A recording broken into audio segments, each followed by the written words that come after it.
Suaranya cukup keras. Boleh ditambahin nggak dikit yang ada tulisannya khotbah di sound systemnya? Tadi kayaknya sama BK diturunin. Makanya tuh saya minta si Ben jaga di sana. Tapi dengung ya ini.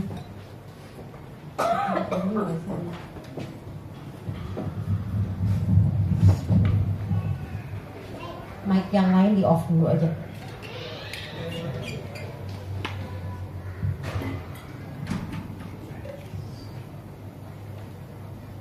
Cek, udah cukup.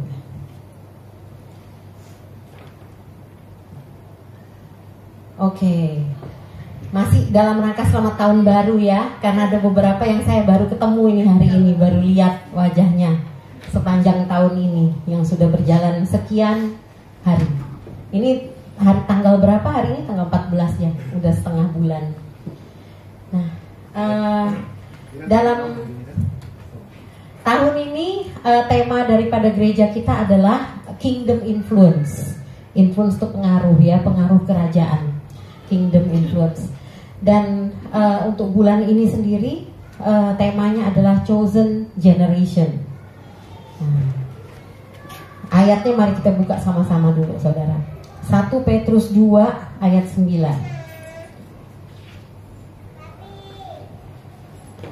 Baca sama-sama ya kita. Oke, 1 Petrus 2 ayat 9. 3, 2, 1. Tetapi kamulah bangsa yang terpilih. Sebentar, stop. Belum semua ini suaranya. Oke, kita ulang lagi ya. Belum ketemu kali. Oke, 3, 2, 1. Tetapi kamulah bangsa yang terpilih, imamat yang rajani, bangsa yang kudus, umat kepunyaan Allah sendiri, supaya kamu memberitakan perbuatan-perbuatan yang besar dari Dia yang telah memanggil kamu keluar dari kegelapan kepada terangnya yang ajaib. Siapa yang percaya katakan amin. Sekarang ganti kamu jadi aku, coba saudara. 3, 2, 1. Tetapi akulah bangsa yang terpilih, imamat yang rajani, bangsa yang kudus, umat kepunyaan Allah sendiri, supaya aku memberitakan perbuatan-perbuatan yang besar dari Dia yang telah memanggil aku keluar dari kegelapan kepada terangnya yang ajaib. Semua yang percaya katakan amin. Haleluya, luar biasa ya. Tuhan sudah mengambil kita, mengangkat kita dari kegelapan dan membawa kita kepada terangnya yang ajaib. Ya, itu sudah sesuatu yang sangat bertolak belakang. Dia sudah mengangkat kita dan kita bahkan dikatakan kita ini adalah orang-orang yang terpilih, imamat yang rajani, kudus, umat kepunyaan Allah sendiri. Supaya apa? Bapak Ibu Saudara, supaya kita memberitakan perbuatan-perbuatan yang besar dari Dia yang telah memanggil kita keluar dari kegelapan kepada terangnya yang ajaib. Ya, luar biasa. Ini adalah ayat kunci kita dalam bulan ini secara khusus ya. Dan ini dari kitab surat Petrus. Surat Petrus ini penulisnya adalah Rasul Petrus dan di sini kalau misalnya Rasul Petrus, mungkin sebagian kita udah tahu ya ceritanya banyak mengenai Petrus ya. Petrus tuh langsung dia mengalami generasi pertama nih intinya, yang mengalami secara langsung kenal dengan Yesus, jadi murid Kristus, berjalan bersama Yesus, dan juga bahkan kita tahu ya sifatnya kan, sifat murid-murid Yesus tuh ada banyak macam-macam ya. Seperti kita semua ya yang punya sifat beda-beda ya, banyak, nggak ada yang sama satu dengan yang lain, semuanya unik. Sama murid Yesus juga begitu saudara. Dan kita tahu kalau Petrus tuh dia tuh orangnya berani ya, cepat berbicara, mungkin lebih cepat berbicara daripada berpikir. Dia berbicara dulu baru berpikir. Kita pada saat Yesus bilang seorang dari kalian akan mengkhianati aku. Oh tidak, pasti bukan saya. Dia langsung bilang begitu kan si Petrus. Terus aku akan bahkan waktu Yesus ditangkap, di Taman Getsemani, Petrus langsung yang pertama berani keluarin pedang dari pedangnya dia, dan dia pedang dari ini, nggak tahu itu pedangnya dia bukan ya pedangnya orang Romawi. Langsung dipotong itu telinga, dikebaskan sama dia, kena telinganya tentara Romawi, putus. Coba kalau nggak dia itu orangnya nekat gitu ya. Bayangin dia murid Yesus dan lawan tentara-tentara Romawi, nekat kan itu orang. Nah dia nekat gitu. Nah tapi kemudian dia sudah mengalami ini, dia sudah mengalami juga pernah dia gagal gitu ya, pada saat ketika Yesus bertanya, siapa yang mengasihi aku? Aku mengasihimu Tuhan. Nah, Petrus bilang gitu. Nah terus kemudian ternyata Yesus bilang, Petrus, kamu nanti sebelum ayam berkokok, kamu sudah menyangkal aku 3 kali, katanya Yesus gitu. Dan Petrus sudah ngomongin gitu, bukannya hati-hati gitu ya? Mungkin dia hati-hati sih ya. Tapi ya gimana ya? Dia mungkin dan dia benar-benar itulah yang terjadi pada saat Yesus ditangkap oleh tentara Romawi. Kemudian dia mengikuti agak jauh dari belakang, dan ketika ditanya sama orang, kamu gerombolannya Yesus ya? Gitu. Enggak, apaan sih kamu ngomong gitu, sembarangan aja. Nah itu sekali. Kemudian yang kedua lagi ditanya lagi pas berjalan agak jauh, ditanya lagi, kamu gerombolannya Yesus ya? Enggak, kamu asal ngomong aja kamu ini. Udah. Terus yang ketiga, mereka lagi pada ngumpul, angetin tangan di api gitu ya. Dan ada seorang tanya, iya kamu tuh gerombolannya Yesus? Enggak gitu. Dan pada saat itu, setelah itu ayam pun berkokok, dan Petrus sedih karena dia ingat Yesus sudah pernah bilang ini akan terjadi begitu. Nah tapi kemudian Petrus kemudian ada terjadi rekonsiliasi, saudara. Waktu Yesus bangkit dari kematian, Yesus secara khusus datang mengunjungi murid-muridnya, datang kepada murid-muridnya, dan di situ pun ada terjadi rekonsiliasi ya, sampai Petrus juga sempat menangis gitu ya. Dan kemudian Yesus pun memberikan secara khusus suatu mandat kepada Petrus, gembalakanlah domba-dombaku. Jadi Petrus tuh sebenarnya, Rasul Petrus dikenal sebagai gembala ya, sebagai gembala dia. Dia secara khusus diberi mandat itu oleh Kristus pada saat itu. Dan jadi kita tahu Petrus itu pun bukan orang yang sempurna gitu ya, Bapak Ibu Saudara. Dan di surat ini dia menulis surat kepada orang-orang jemaat-jemaat Yahudi, orang-orang yang tadinya orang Yahudi dan sudah percaya Kristus, dan kemudian mereka tuh menyebar di segala tempat. Dia berbicara kepada mereka ya. Dan jadi kalau kita baca tuh ya di ayat 1, boleh saudara tetap buka aja ya Alkitabnya. Jadi biar gampang untuk kita sama-sama lihat ayat-ayat sebelumnya, karena banyak, jadi kita nggak usah baca semua. Nah di 1 Petrus 1 pembukaan dari surat ini dikatakan seperti ini. Dari Petrus, Rasul Yesus Kristus, kepada orang-orang pendatang yang tersebar di Pontus, Galatia, Kapadokia, Asia Kecil, dan Bitinia. Dia sebut gitu secara khusus, yaitu orang-orang yang dipilih sesuai dengan rencana Allah Bapa kita dan yang dikuduskan oleh Roh, supaya taat kepada Yesus Kristus dan menerima percikan darahnya. Kiranya kasih karunia dan damai sejahtera makin melimpah atas kamu. Terpujilah Allah Bapa Tuhan kita Yesus Kristus, yang karena rahmat-Nya yang besar telah melahirkan kita kembali oleh kebangkitan Yesus. Nah ini surat pembukaannya ya kepada Petrus, kepada jemaat-jemaat itu. Dan di situ Petrus menuliskan banyak yang mengingatkan mereka bagaimana mereka sudah ditebus oleh Yesus. Dan sebenarnya di awal-awal surat Petrus itu berbicara mengenai bagaimana mereka sudah ditebus oleh Kristus, bagaimana hubungan mereka dengan Kristus. Kemudian baru di pasal selanjutnya, mulai pasal 3, baru Petrus berbicara mengenai hubungan dengan sesama. Jadi kalau yang penting bagaimana hubungan, kalau kita mau rangkum dalam hal hubungan relasi gitu ya, bila hubungan relasi dengan Kristus baik, hubungan dengan sesama juga pasti baik, begitu ya saudara. Nah itu adalah sekilas mengenai surat Petrus. Dan Petrus itu dia berbicara mengenai pendatang ya, pendatang, orang-orang yang mendatang. Dan bukankah kita juga saudara di dalam ketika kita menerima Yesus, kita itu disebut sebagai pendatang-pendatang sebenarnya. Pernah nggak? Ada yang pernah baca itu ayatnya? Nggak pernah? Nggak.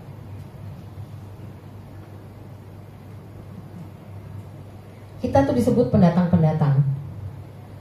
Kita lihat di sini. 1 Petrus 1, coba 1 Petrus 1. Tadi ya orang dipilih.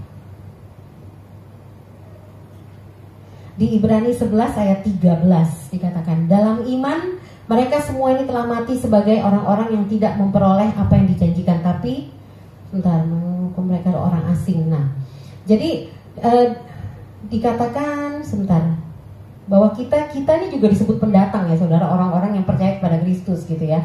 Kenapa pendatang? Karena kita ada di bumi dunia ini. Rumah kita sesungguhnya di mana saudara? Di surga ya. Pengharapan kita ada, berbahagialah karena ada tempatmu tersedia tempat bagimu di surga. Itulah rumah kita sesungguhnya. Dan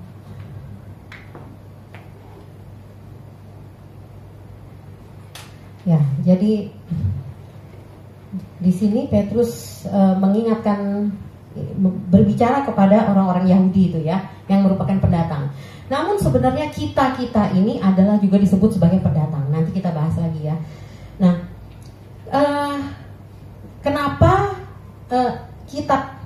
surat Petrus ini termasuk di dalam Alkitab gitu ya? Karena mengandung berita Injil bagi kita semua. Ini adalah sesuatu yang sudah dinubuatkan oleh para nabi mengenai kedatangan Kristus gitu ya. Bahkan nabi-nabi itu sendiri yang dulu, Yesaya, Yeremia, kalau saudara lihat itu di Perjanjian Lama ya, jauh sekali sebelum Kristus lahir sudah menubuatkan mengenai kelahiran Kristus, mengenai Mesias gitu. Nabi-nabi itu sendiri tidak ketemu dengan Kristus gitu ya, tapi itu mereka mengerti bahwa itulah pelayanan mereka gitu untuk kita, orang-orang yang ada di zaman sesudah mereka. Nah, kembali lagi ke ayat yang tadi kita baca saudara, bahwa kita adalah bangsa yang terpilih, imamat yang rajani, bangsa yang kudus, umat kepunyaan Allah sendiri gitu ya. Nah, ayat ini berbicara mengenai identitas kita. Amin saudara. Itu adalah identitas kita. Coba katakan, kamu adalah bangsa terpilih pada kanan kirimu coba. Imamat yang rajani, umat kepunyaan Allah sendiri, kudus. Nah itu ya, itu sebenarnya identitas kita saudara ya. Misalnya ada KTP di sorga gitu ya, KTP tulisnya Echa gitu ya, namanya Echa gitu ya. Oh Raisa, oke, namanya Raisa nama aslinya ya. Echa tuh panggilan sayang, cuman boleh buat papanya ya. Benar, oke. Nah, jadi kalau identitas itu kan kartu identitas itu kan KTP gitu ya saudara ya. Jadi kalau kartu identitas kita di sorga itu gitu tuh. Jadi namanya Raisa, imamat yang rajani, terpilih, kudus gitu ya. Jadi itu adalah identitasnya Raisa gitu ya. Nah, kepunyaan Allah udah gitu. Ini punyanya Tuhan gitu. Jadi ini berbicara mengenai identitas kita. Kemudian yang menentukan identitas kita, yang memilih kita itu siapa saudara? Tuhan sendiri, amin. Allah pencipta dunia ini, pencipta langit dan bumi ya, Allah yang kekal, Alfa Omega, yang ada dan yang akan datang gitu ya, yang dulu ada, sekarang ada, selamanya ada. Dan Allah sendiri yang sudah memilih kita, membawa kita dari kegelapan menuju terangnya yang ajaib. Allah memisahkan kita sebenarnya dari dunia. Ya, Allah memisahkan kita untuk apa nih? Bukan untuk misahin lu, gak usah gabung-gabung sama orang dunia, bukan gitu ya. Kita masih, tubuh kita di dunia ini ya saudara ya. Jadi gak mungkin kita, dan gak boleh saudara kita gak mau bergaul sama orang yang gak percaya sama Tuhan Yesus. Gak bisa gitu juga. Justru kita ada di sini untuk memberi terang bagi mereka.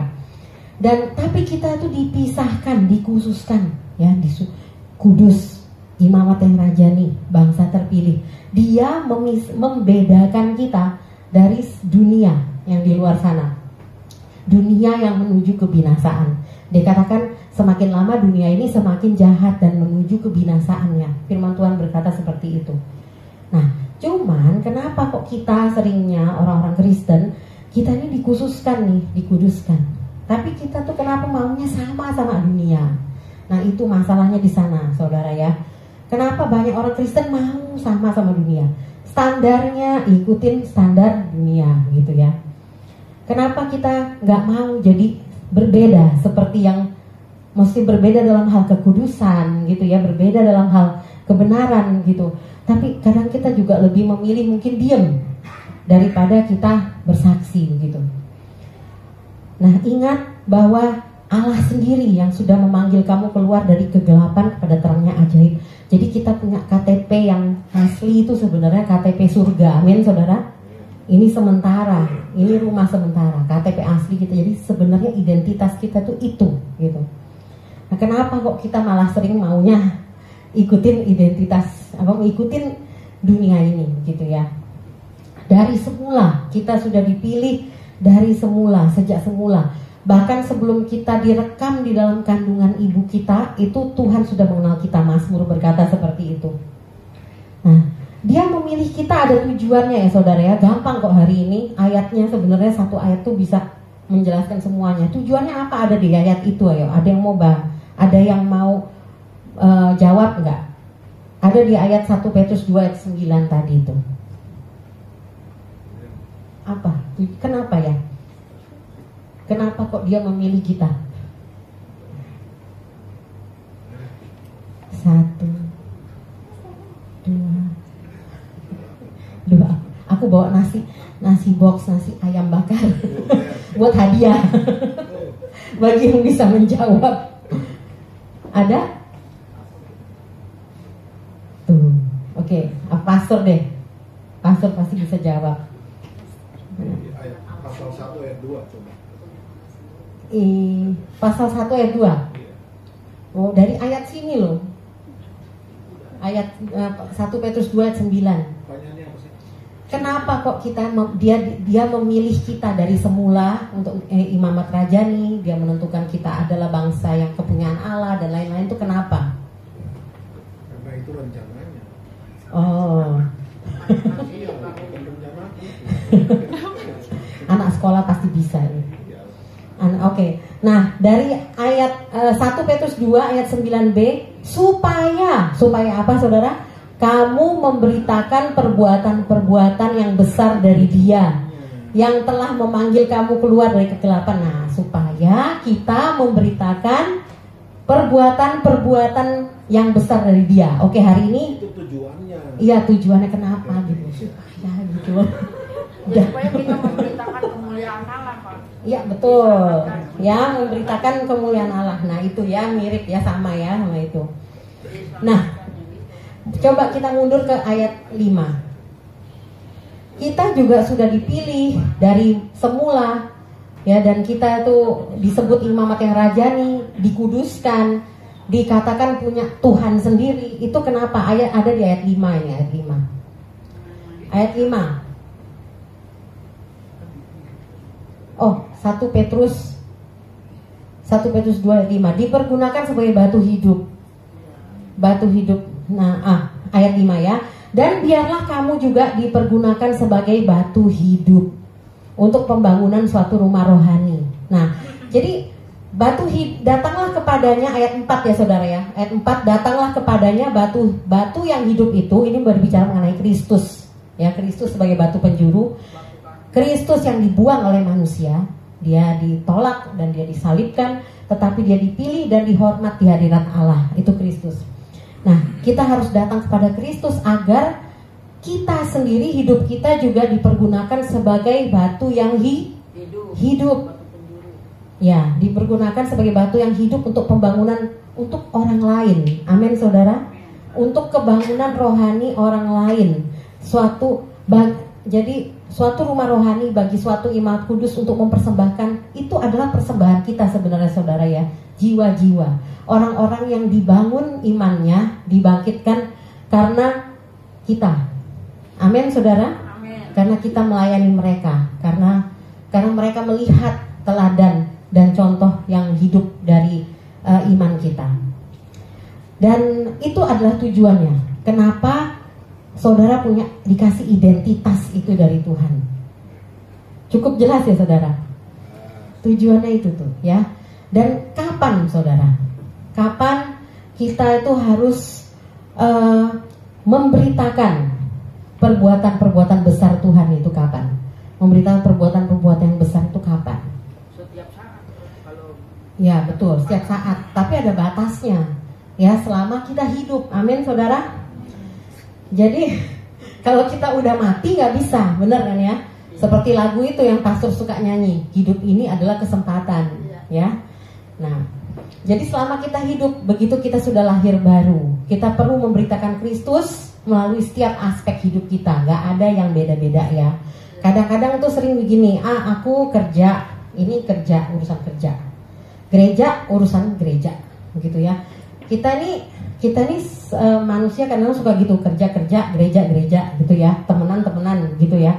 Jadi nggak nyampur deh, pokoknya rohani gitu. Nah, itu sebenarnya nggak bisa saudara, karena semua aspek hidup kita itu milik Tuhan, bener kan? Ya kita perlu berikan kerja yang sebaiknya seperti standarnya Tuhan. Berteman ya berteman yang baik, yang jujur, yang seperti standarnya Tuhan. Semua tidak terpisah satu dengan yang lain dari semua aspek hidup kita. Jadi, nah ini di mana kita memberitakan perbuatan-perbuatan Tuhan dalam segala hal yang Tuhan percayakan pada kita saat ini. Meskipun menurut kita itu adalah hal yang kecil, nggak penting.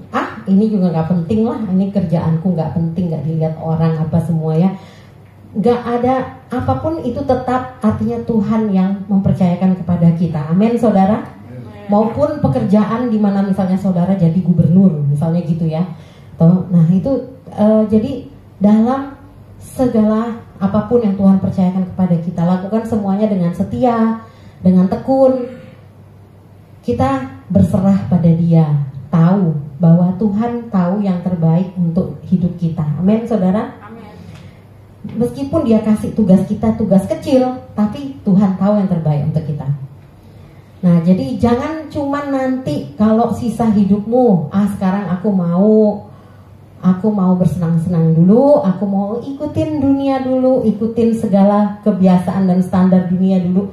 Nanti kalau aku udah mulai 40 tahun, mulailah aku serius sama Tuhan. Nah, jangan seperti itu ya saudara. Berpikir bahwa nanti sisa-sisanya aja kasih Tuhan gitu ya. Nah tapi saat ini, mulai dari saat ini, mulai pada saat saudara menerima kasih karunia-Nya pada saat saudara diselamatkan, kasih karunia pada saat tiba-tiba saudara klik mendengar firman Tuhan, lakukan itu pada saat itu juga. Nah kemudian yang berikutnya, nah bagaimana kita bisa memberitakan perbuatan-perbuatan besar Kristus. Kita belajar dari Rasul Petrus itu ya. Bagaimana sih kita bisa memberitakan perbuatan-perbuatan besar Kristus? Kalau dari ayat 1 Petrus 1 ayat 13, kita ke 1 Petrus 1 sekarang saudara ya. Boleh buka masing-masing juga.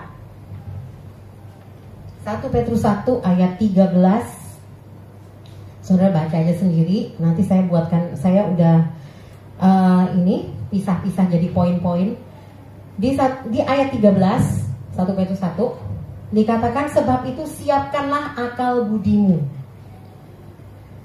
waspadalah dan letakkanlah pengharapanmu seluruhnya atas kasih karunia yang dianugerahkan kepadamu pada waktu penyataan Yesus Kristus. Hiduplah sebagai anak-anak yang taat, dan jangan turuti hawa nafsu yang menguasai kamu pada waktu kebodohanmu. Tetapi hendaklah kamu menjadi kudus di dalam seluruh hidupmu, sama seperti Dia yang kudus yang telah memanggil kamu. Sebab ada tertulis, kuduslah kamu sebab aku kudus. Ayat 17. Dan jika kamu menyebutnya Bapa, yaitu Dia yang tanpa memandang muka menghakimi semua orang menurut perbuatannya, maka hendaklah kamu hidup dalam ketakutan selama kamu menumpang di dunia ini. Oke. Satu-satu ya saudara ya, beberapa poin dari 1 Petrus 1 ayat 13 sampai 17. Bagaimana kita bisa memberitakan perbuatan-perbuatan besar Allah sesuai dengan identitas kita. Yang pertama itu adalah ayat 13 tadi, siapkanlah akal budimu. Pikiran kita, akal budi itu berbicara mengenai pikiran, ya. Roma 12 ayat 2, satu ayat yang sudah cukup sering kita dengar. Janganlah kamu menjadi serupa dengan dunia ini, tapi berubahlah oleh pembaharuan budimu, sehingga kamu dapat membedakan manakah kehendak Allah, apa yang baik, yang berkenan kepada Allah, dan yang sempurna. Jadi kalau di sini Rasul Petrus berbicara bilang gini, siapkanlah akal budimu, artinya siapin pikiranmu, latihlah pikiranmu untuk tidak menyerupai dunia. Nah, kata yang menarik ya, kata serupa dengan dunia itu kata bahasa Inggrisnya conform. Conform itu artinya seperti cetakan dunia. Jadi dunia ini ada cetakannya, saudara. Beginilah cetakan dunia ya, cara-cara dunia itu semua cetakannya dunia. Jangan seperti cetakan dunia gitu ya. Nah, kita hidup di dunia, tapi kita tidak serupa dengan dunia. Ingat saudara, kita sudah dipisahkan, dikhususkan. Tadi 1 Petrus 2 ayat 9, dia telah memanggil kamu keluar dari kegelapan pada terang yang ajaib. Nah, kenapa kita masih suka berpikir ikutin pikiran dunia? Kita beroperasi menggunakan cara-cara dunia. Ada orang yang berfilosofi ya, time is money, gitu. Nah, sehingga dia begitu bekerja keras, mumpung ada waktu, mumpung aku masih muda, selama masih usia produktif, itu aku harus kerja karena time, waktu adalah uang gitu ya. Nah, nggak salah sih saudara ya, kerja keras memang harus bagus gitu ya. Tuhan bilang kalau nggak kerja jangan makan, katanya Tuhan gitu, ada firman Tuhannya. Nah, tapi jangan sampai pengejaranmu akan uang itu lebih utama dari mengejar apa yang benar, apa yang sesungguhnya Tuhan panggil engkau untuk melakukan. Jangan sampai kejar uang, malah yang penting itu tidak kita lakukan. Terus akhirnya menghalalkan segala cara karena targetnya belum tercapai. Terus stres gitu ya. Stres, targetnya belum tercapai, menghalalkan segala cara. Atau mungkin ada yang bingung belum ketemu jodoh gitu ya. Lalu khawatir, menghalalkan segala cara untuk dapat jodoh.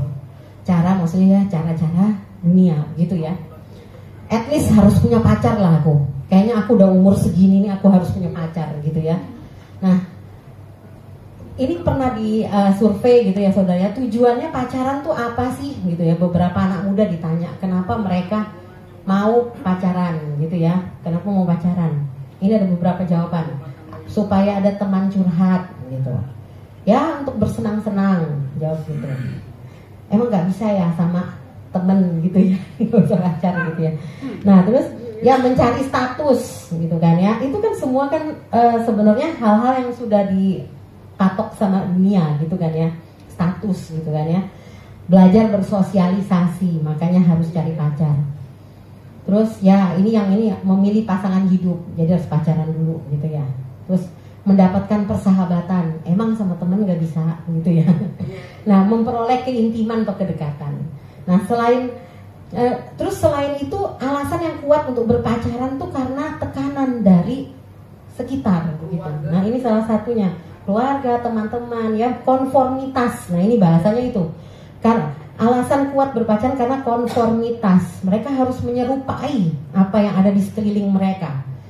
Ya, atau karena teman-teman mereka pacaran semua, jadi harus pacaran gitu ya. Nah, jadi siapkanlah akal budimu, jangan serupa dengan dunia ini, tapi berubah pikiranmu ya. Dan kita yakin nggak bahwa carilah dahulu kebenaran kerajaan Allah dan kebenarannya, maka segala sesuatu akan ditambahkan kepadamu. Nah, itu dites tuh. Apakah kita lebih percaya firman Tuhan atau kita khawatir dan ikut-ikut cara dunia gitu ya. Pacaran nggak salah ya saudara ya, pacaran nggak apa-apa kok. Cuman ya kayak gitu tuh. Jangan karena tekanan dari sini menghalalkan segala cara. Yang penting pacaran gitu. Padahal bukan orang yang tepat biasa mungkin ya, belum didoakan dengan sungguh-sungguh, belum ada konfirmasi dari mentor atau orang tua atau apa, terus yang penting jadian dulu deh gitu. Nah itu nanti neraka nanti itu saudara bisa ya. Nah jadi kita hidup di dunia namun tidak serupa dengan dunia ini. Kemudian yang berikutnya adalah dari ayat 1 Petrus 1 ayat 13-14 tadi ya. Waspadalah disebut begitu. Bagaimana kita bisa memberitakan perbuatan-perbuatan besar Tuhan sesuai identitas kita, itu waspadalah, dikatakan begitu. Bahasa Inggrisnya waspadalah itu katanya sober. Nah, sober bukan sober ya. Ada yang tahu arti kata sober nggak? Nggak ada. Teman saya di kantor ada satu nggak tahu dia pakai bahasa apa, cleaning service janitor tuh dia sebutnya sober gitu, bukan ya. Jadi ini sober gitu ya, sober bahasa Inggris. Sebenarnya kalau waspada itu kan kayak berjaga-jagalah apa gitu ya. Tapi kalau sober itu artinya itu nggak mabok gitu saudara ya. Artinya sadar, nggak mabok gitu loh. Tidak mabuk oleh anggur, sadar. Ketika kita menyiapkan akal budi kita, melatihnya, maka kita tidak akan mudah dimabukkan oleh segala godaan dan kenikmatan dunia ini. Orang mabuk itu tidak bisa berpikir lurus, benar nggak? Gap, benar nggak? Orang mabuk tuh nggak bisa pikir lurus ya? Hah? Orang mabuk tuh nggak bisa berpikir lurus ya, nggak sober dia, mabuk oleh anggur gitu ya. Iya. Nah, jadi orang dikatakan di sini di bahasa Inggrisnya tuh sober, pakai kata sober gitu ya. Jangan kita dimabukkan oleh segala kenikmatan dunia ini. Ada kata satu yang dipakai oleh pastor beberapa waktu lalu. Nah, itu orang yang mabuk tuh tidak dapat berpikir lurus, nalarnya nggak jalan gitu ya. Nalarnya nggak jalan. Nalar itu apa? Saya coba cek nalar itu apa ya, Mbak, di KBBI, Kamus Besar Bahasa Indonesia. Pertimbangan tentang baik, buruk dan sebagainya, akal budi. Setiap keputusan harus didasarkan nalar yang sehat. Nah itu di Kamus Besar Bahasa Indonesia ya. Nalar itu adalah aktivitas yang memungkinkan seseorang berpikir logis, jangkauan pikir, kekuatan pikir. Nah kalau kita nggak sober, saudara, kita dimabukkan oleh segala macam hal ya di dunia ini yang begitu menarik dan memikat ya. Itu kita nggak bisa akal budi kita tumpul gitu ya, nggak bisa berubah deh. Malah kita nggak bisa berpikir logis, kita nggak ngerti apa yang benar. Padahal tuh Tuhan udah bilang identitas kamu tuh imamat rajani, bangsa yang terpilih, umat kepunyaanku sendiri, supaya kamu memberitakan perbuatan-perbuatan besar Allah. Itu identitas kamu gitu. Karena nalarnya nggak jalan, jadi nggak bisa gitu, lupa, nggak inget gitu ya. Dan kemudian gimana caranya kita bisa memberitakan perbuatan-perbuatan besar Allah di 1 Petrus 1 ayat berapa tadi? Ya itu 13, 14, 15 itu ya. Dikatakan pengharapan, mengenai pengharapan. Coba ke bawah sedikit. Ya, saudara. Ada pengharapan di mana? Oh, kebanyakan. Pengharapan sepenuhnya terhadap kasih karunia yang sudah engkau terima. Kita menaruh pengharapan kita sepenuhnya terhadap keselamatan kita, terhadap kasih karunia yang kita terima. Amin, saudara. Itu nggak pernah gagal. Pada saat engkau down, pada saat kita kena segala macam masalah yang membuat kita lemah, yang membuat kita terpuruk, ingatlah selalu akan pengharapan itu. Dunia ini sementara, kita pendatang. Amin, saudara. Ya. Dan kita dipilih, ditentukan Allah untuk melakukan perbuatan-perbuatan yang besar, memberitakan karyanya. Amin, saudara. Nah, dikatakan taruhlah pengharapan sepenuhnya kepada kasih karunia. 1 Petrus 1 ayat 3 berkata, saya bacain aja, Terpujilah Allah dan Bapa Tuhan kita Yesus Kristus, yang karena rahmat yang besar telah melahirkan kita kembali oleh kebangkitan Yesus Kristus dari antara orang mati, kepada suatu hidup yang penuh pengharapan. Amin, saudara. Ibrani 3:6 berkata, tetapi Kristus setia sebagai anak yang mengepalai rumahnya, dan rumahnya ialah kita. Jika kita sampai kepada akhirnya teguh berpegang kepada kepercayaan dan pengharapan yang kita pegang. Dikatakan Kristus itu setia loh, mengepalai rumahnya. Rumahnya itu kita ya. Jika kita sampai kepada akhirnya teguh berpegang kepada kepercayaan dan pengharapan kita. Amin. Saya berdoa agar kita semua saat ini memutuskan untuk mau teguh berpegang kepada kepercayaan dan pengharapan yang kita megahkan. Amin, saudara. Biarlah itu terjadi dalam hidup kita. Kita boleh teguh berpegang. Dan kemudian yang berikutnya, bagaimana kita bisa memberitakan perbuatan-perbuatan besar Tuhan. 1 Petrus 1 ayat 14, hiduplah sebagai anak-anak yang taat. Jangan turuti hawa nafsu yang menguasai kamu pada waktu kebodohanmu. Hidup sebagai anak-anak yang taat. Saya lanjut lagi, berikutnya di ayat 15, hidup kudus. Ayat 15. Ya, hidup kudus. Kita sudah dikuduskan, amin. Dan hendaklah kuduslah kamu sebab aku kudus. Ayat 16 berkata seperti itu. Dan yang terakhir ini ya saudara ya, yang mungkin saudara tadi sempat heran kalau saudara perhatikan waktu baca, bagaimana ini sebenarnya ada banyak ya, cuman ini poin-poin yang saya ambil dari pasal 1. Yang lain-lain kurang lebih mirip saudara. Nanti kalau saudara baca 1 Petrus pasal 1, pasal 2, pasal 3, itu banyak sekali nasihat-nasihat Petrus yang mengingatkan agar kita teguh, agar kita terus berpegang pada pengharapan kita. Nah, ayat ke-17 dikatakan hidup dalam ketakutan. Disuruh kita hidup dalam ketakutan, saudara ya. Nah, mau nggak, enak nggak hidup dalam ketakutan, saudara? Nggak enak ya? Iya, enggak enak ya. Enggak, bukan begitu saudara ya. Bukan hidup dalam ketakutan, tapi dikatakan di sini adalah takut, gentar, hormat. Sebab apa? Ayat 18. Sebab kita sudah ditebus dari cara hidup yang sia-sia, itu bukan dengan barang fana, saudara. Bukan dengan perak emas, bukan. Ya, bukan dengan bitcoin atau segala yang berharga gitu ya di dunia ini. Bukan. Tapi dengan darah yang mahal. Amin. Ayat 19. Darah Kristus, anak Allah sendiri, yang sama seperti darah anak domba yang tidak bernoda dan bercacat.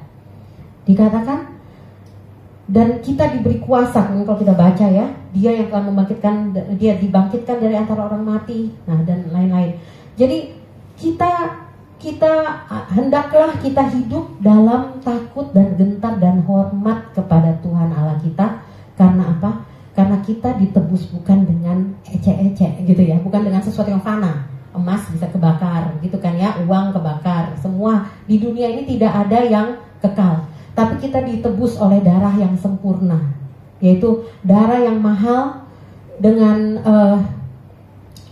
darah Kristus yang mahal. Maksudnya di sini hidup dengan hormat dan takut, artinya hidup yang sungguh-sungguh gitu ya saudara ya. Jangan menganggap enteng darah Kristus itu yang sudah dicurahkan bagi kita. Amin, saudara.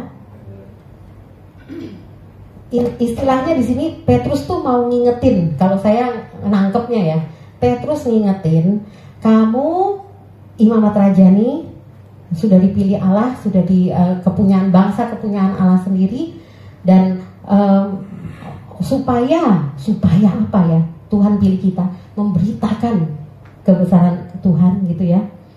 Nah, kemudian dia juga ngingatin gitu, jangan kamu satu hal yang bisa membantu kamu itu, kamu jangan jadi seperti kacang lupa kulit gitu. Itu salah satu gitu loh yang diingatin tadi kan, akal budinya dilatih, kemudian dengan sober, tidak mabuk ya, kemudian dengan tidak mabuk oleh kenikmatan dunia dan lain-lain. Dan terakhir, caranya kamu selalu ingat nih, kamu asalnya dari mana gitu. Kamu asalnya dari kegelapan, Tuhan yang angkat. kamu asalnya sebenarnya hidupmu hancur, rusak oleh karena dosa, ya. Dosa itu hukumannya kan pasti maut, tapi tidak. Tuhan angkat, Tuhan tebus, Tuhan berikan kehidupan kekal. Itu intinya supaya kita tuh hidup selalu ingat, begitu saudara ya. Ingat. Namanya dikatakan kita tuh pendatang ya, ada nanti ayatnya tadi saya lupa catat di mana. Kita ada pendatang di bumi ini karena kita udah ditebus Tuhan. Kalau pendatang itu hidupnya harus ikutin aturan gitu kan ya. Jangan sembarangan. Saya kalau ngomongin pendatang apa itu saya inget mama saya gitu. Mama saya tinggalnya di Bali saudara ya. Mama saya itu kemana-mana nyetir sendiri gitu kan. Dan dia juga dia suka kesel. Yang bikin dia kesel di jalan itu kalau di Bali itu sama turis bule yang sewa motor kemana-mana naik motor gitu ya. Dia kesel banget karena itu turis bule suka nyetirnya sembarangan. Mungkin mereka di sana jarang naik motor, suka naik bis kali ya di Amerika ya, di luar negeri gitu kan, atau naik mobil nggak tahu. Nah mereka nyetirnya suka sembarangan. Mereka sewa motor bisa dengan mudah dan murah. Kemudian mereka jalan kemana, mereka suka nyetirnya sembarangan. Itu mami saya suka kesel. Terus pernah satu kali saya sama mami saya lagi nyetir, ada turis bule nyalip dia buka pintu, "Hey, you go back to your country." Mami saya teriakin gitu, sayang ketakutan. Jadi mami saya marahin turis bule itu, bilang, "Go back to your country you," gitu. Jadi hendaklah kita selalu ingat gitu ya bahwa kita ini siapa kita begitu ya. Dan kalau pendatang di satu daerah dia bikin masalah, ngeselin kan ya. Gitu ya. Nah, istilahnya jangan jadi kacang lupa kulit gitu ya. Kita mesti tetap sadar siapa kita, dan kita berhidup, kita berjalan tuh dengan gentar hormat kepada Sang Penebus kita. Berat nggak saudara? Oh, ada yang ngangguk-ngangguk. Berat ya. Tapi janji Tuhan apa saudara? Janji Tuhan, siapa yang kurang hikmat, minta Allah sumber hikmat, dia akan melimpahkannya. Siapa kurang iman, minta iman, ditambahkan dari Tuhan.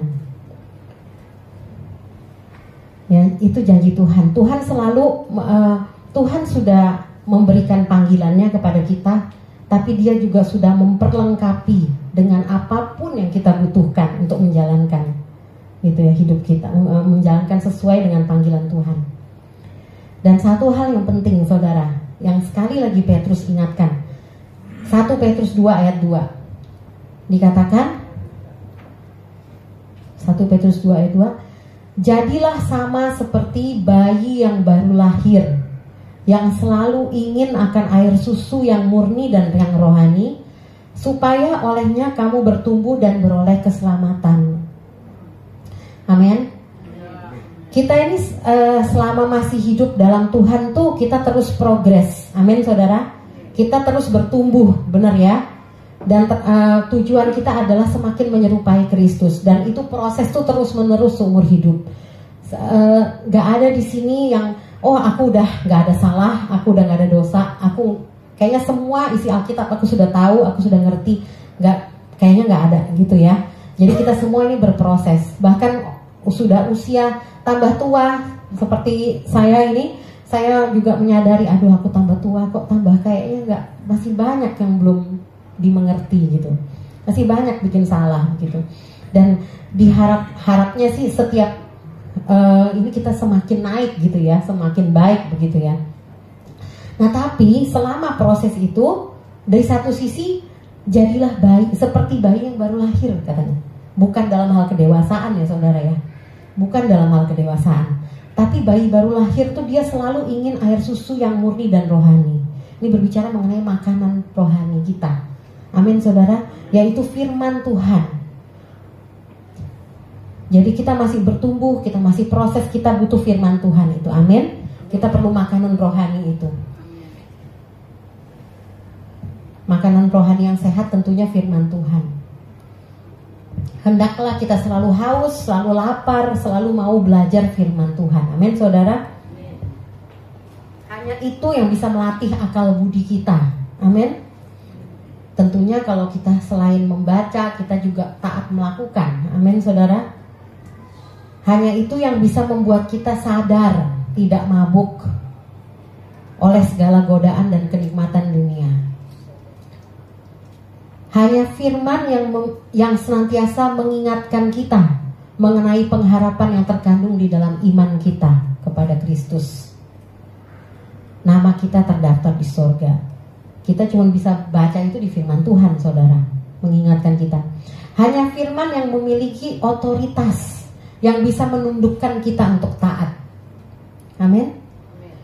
Manusia mungkin gagal, mungkin ada mentor kita atau ada apa tuh namanya, orang yang kita idolakan begitu ya, mungkin gagal gitu. Pemimpin-pemimpin rohani kalau kita memandang mereka, kadang mereka jatuh begitu. Tapi cuman firman Tuhan yang punya kuasa, amin saudara, yang bisa membuat seseorang itu taat. Janjinya itu ya dan amin. Ada beberapa hari yang lalu terjadi waktu kita lagi berkunjung gitu ya, berkunjung ke satu tempat lokasi di sini, saya sama anak saya. Nah di situ tiba-tiba terjadi ada salah satu rumah tetangga itu berantem gitu ya, di sebelahan rumahnya beberapa 5 atau 6 rumah, tapi suaranya kedengeran dari rumah orang yang kita kunjungin gitu. Dan itu langsung anak saya mengenali, wah itu suara mamanya si ini nih, aku kenal nih teman aku dulu gitu, temen bandel dulu katanya gitu kan, itu mamanya ini nih. Aduh kenapa kita udah, pokoknya kalau udah suara berantem rumah tangga itu deg saya serem soalnya ya kadang-kadang. Dan kita harus cari parkir, jadi terpaksa parkirnya ke arah dekat rumahnya situ karena jauh gitu. Kita parkir di depannya situ, bener ternyata mama berantem sama anak. Dan anak saya bilang dia tuh dulu tuh papanya tuh sebenarnya Kristen gitu ya, papanya Kristen, menikah sama mamanya. Papanya artis saudara ya, mungkin kalau saudara sebut namanya tahu. Papanya artis, itu dia menikah sama istrinya itu Muslim, jadi dia ikutlah gitu sama keyakinan istrinya gitu kan. Kemudian mereka punya anak gitu. Dan anak saya ya udah ya, berarti mereka kan dididik bukan secara firman Tuhan ya, mereka mungkin didik dengan cara lain gitu. Dan anak itu, temennya anak saya itu katanya sering sekali bikin masalah sampai mamanya, bukan hanya berantem ya saudara ya, mamanya itu dipukulin, sampai pernah pegang pisau dan lain-lain gitu. Udah satu kompleks sudah tahu begitu ya. Jadi aduh saya maksudnya sedih ya, maksudnya mungkin dari papanya itu pertamanya kan Kristen ya, terus dia pindah, nggak tahu itu, terus papanya meninggal sih. Nah anaknya mungkin tumbuh nggak pernah dengar firman Tuhan mungkin ya. Ya itu yang saya pikir ya, pasti ya dia nggak dengar kan, udah dari awal kan papanya nggak pernah ngajarin dia mungkin firman Tuhan. Nah jadi nggak ada satu otoritas gitu yang bisa menundukkan dia gitu. Paling nggak kalau itu anak itu dikasih firman Tuhan dari kecil gitu ya, itu nggak bakal lari dari dia gitu. Suatu saat tuh akan mengingatkan dia saudara, untuk dia bisa bertobat begitu. Kadang-kadang manusia, bahkan orang tua sendiri tuh nggak sanggup gitu ya untuk kita bisa mengajar anak kita, hanya bisa dengan firman Tuhan gitu ya. Oleh karena itu firman Tuhan di Amsal berkata, didiklah anakmu, perkatakanlah firman itu setiap saat, ketika kau duduk, ketika kau berdiri. Artinya dalam setiap apapun yang kita lakukan, kita harus memperkatakan firman. Ya mungkin emang kita nggak bisa ngomong setiap saat ya, tapi saya mikirnya dalam segala tindak tanduk kita lah gitu, anak-anak melihat begitu ya, itu harus mencerminkan firman gitu. Dan juga firman Tuhan tuh cuman firman yang menuntut kita hidup kudus, karena dikatakan kuduslah kamu sebab Allah itu kudus. Hanya firman yang bisa senantiasa mengingatkan kita siapa diri kita sesungguhnya. Jangan kayak kacang lupa kulit gitu ya saudara ya. Firman doang yang bisa mengingatkan. Buktinya Yesus aja bilang, ngingetin kita gitu ya. Sebelum, salah satu pesan Yesus adakan, maksudnya kamu apa tuh kata-katanya, setiap kali kamu minum roti dan anggur ini, ingatlah gitu loh akan pengorbanan Kristus gitu. Jadi Yesus mengingatkan kita untuk adain perjamuan secara berkala, untuk mengingat mengenai apa karya Kristus yang sudah dilakukan. Jadi di situ kita tuh diingatkan melalui firman Tuhan siapa diri kita. Orang yang tadinya itu tanpa harapan, hidup dalam gelap, dipilih, diangkat, dipindahkan ke dalam kerajaan terang. Sungguh firman itu cermin terbaik, saudara. Mari saudara kita bersama-sama tahun ini jangan lewatkan bercermin setiap hari pada firman Tuhan. Amin, saudara. Nah, kalau ada satu ayat mengenai bercermin dan firman gitu ya. Firman tuh cermin yang baik. Kalau setiap hari kita lihat ngaca gitu ya, sebelum keluar rumah atau bangun tidur ngaca, bersihin mata gitu ya, atau bersihin mulut mungkin ada putih-putih gitu ya. Nggak tahu, air mulutnya keluar banyak mungkin kalau tidur. Nah, kan kita bangun lihat kaca gitu ya. Nah, seperti ini saudara ya, firman Tuhan itu seperti cermin. Yakobus 1 ayat 23 sampai 25 berkata, sebab jika seorang hanya mendengar firman saja dan tidak melakukannya, ia adalah seumpama seorang yang sedang mengamat-amati mukanya yang sebenarnya di depan cermin. Baru saja ia memandang dirinya, ia sudah pergi dan ia segera lupa bagaimana rupanya. Gitu. Jadi orang yang mendengar firman tapi tidak melakukannya itu seperti itu tuh. Bercermin, lupa mukaku gimana ya, gitu kan. Udah lupa siapa dia gitu. Lupa siapa dia, lupa bahwa dia adalah imamat rajani, dia adalah bangsa yang terpilih, kudus, kepunyaan Allah, lupa udah ikutin dunia langsung selanjutnya. Itu orang yang membaca firman tapi tidak melakukannya. Jadi mari kita tahun ini kita sama-sama jangan lewatkan bercermin setiap hari dan melakukan firman Tuhan. Amin, saudara. Amin. Sama-sama kita katakan lagi di 1 Petrus 2 ayat 9 tadi, kita sama-sama baca lagi ya ayatnya.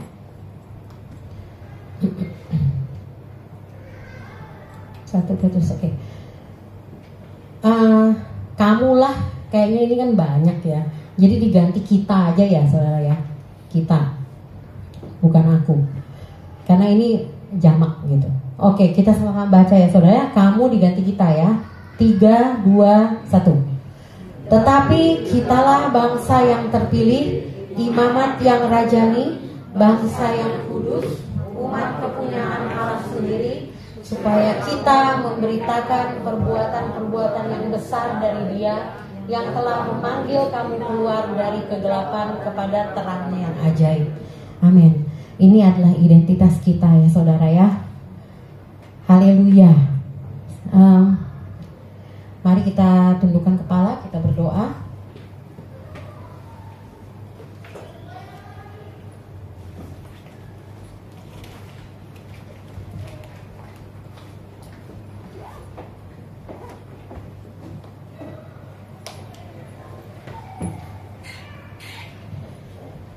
Bapa, kami mengucap syukur untuk sore hari ini, untuk firman-Mu ya Tuhan, yang mengingatkan kami kembali akan identitas kami ya Bapa. Roh Kudus, kiranya Engkau bekerja di antara setiap kami, di dalam hati setiap kami ya Tuhan, anak-anak-Mu.